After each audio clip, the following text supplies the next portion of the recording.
You know the feeling. You want something, maybe a second glass of wine, maybe an afternoon with zero responsibilities, but you push it down. You tell yourself it's inappropriate. And then, 3 days later, that tiny suppressed urge erupts into a full-blown binge. Almost instantly, the internal punishment begins. You ask yourself, what is wrong with me?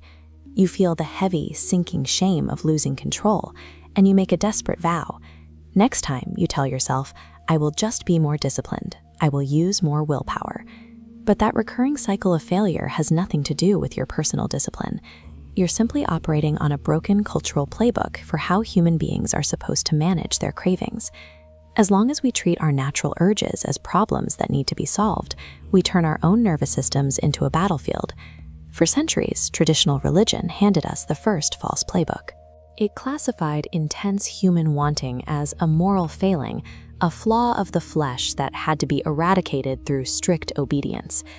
Today, modern wellness culture offers a slightly updated version of the same trap. It dresses up emotional suppression as spiritual bypassing, telling you to just let it go, detach, or surrender. And then there's manifestation culture. Popularized by figures like Rhonda Byrne, this playbook claims to liberate your desires, but it actually introduces a new layer of anxiety, vibrational guilt. If you feel any doubt or fear while wanting something, you are suddenly to blame for blocking your own success.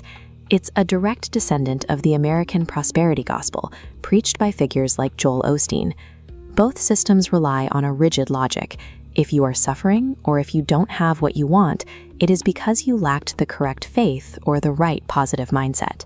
Whether you're told to repent, detach, or raise your vibration, all three of these frameworks share the same strategy. They treat raw, unmanaged desire as an enemy that must be suppressed, bypassed, or optimized.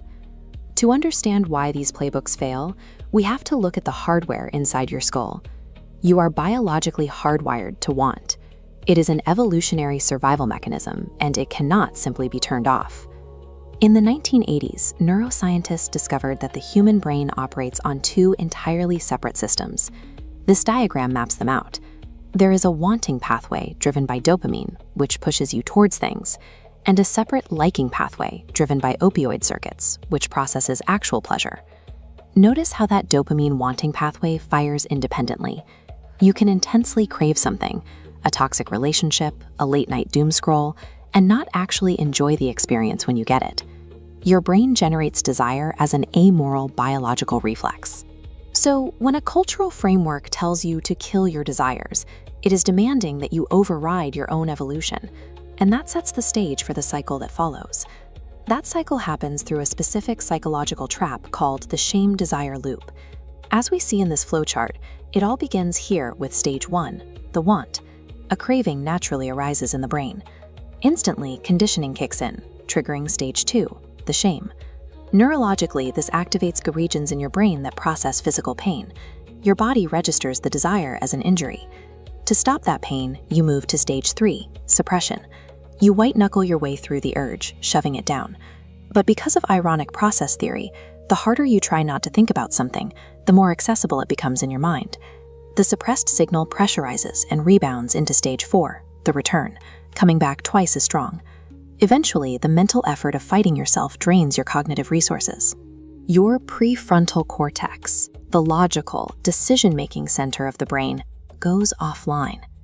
That allows your impulsive limbic system to breach the boundaries and take total control in stage 5, acting out. This destructive binge provides the proof for your inner critic. You hit stage 6, deeper shame. You convince yourself you can't be trusted, causing the entire cycle to reset with tighter, even more impossible constraints. We are taught that willpower is the solution to this cycle. In reality, willpower is the loop, a pressurized delay mechanism for an inevitable indulgence. If willpower is a trap, and indulging every impulse creates wreckage, where is the actual exit strategy? The entire loop relies on speed, fusing the craving and the guilt into a single overwhelming impulse. But there is a single vulnerability. Look right here at this microscopic fraction of a second between stage 1, the desire, And stage 2, the shame. This is where you practice inhabiting your desire. You pry that gap open.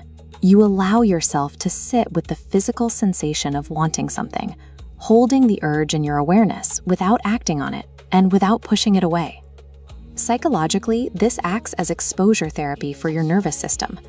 By sitting with the craving and discovering that the world doesn't end, you signal to your brain that unfulfilled desire isn't dangerous. You shift your body out of threat mode. When you bring non-judgmental presence to a craving, you strip away the narrative of shame. You disarm the loop before it can even pressurize. When you inhabit a desire, the feeling shifts. The frantic, panic-driven grasping turns into vital, intentional energy. Starving acts out of a survival mode need to close the gap between wanting and having. Being hungry is an awake, patient state that can wait for the right nourishment. In the end, real freedom is the capacity to live peacefully in that creative, electric space of the not yet. You do not have to fix, release, or magically manifest away the things you ache for. Your only job is to give yourself unconditional permission to simply be a person who wants. Thank you for watching. If something in this resonated with you, then you're already closer than you think. If you're ready to go deeper, there's a link below to my book, Permission to Want, a spiritual guide to desire without shame. This isn't theory, it's a framework you can actually use. Tap the link below and step into it.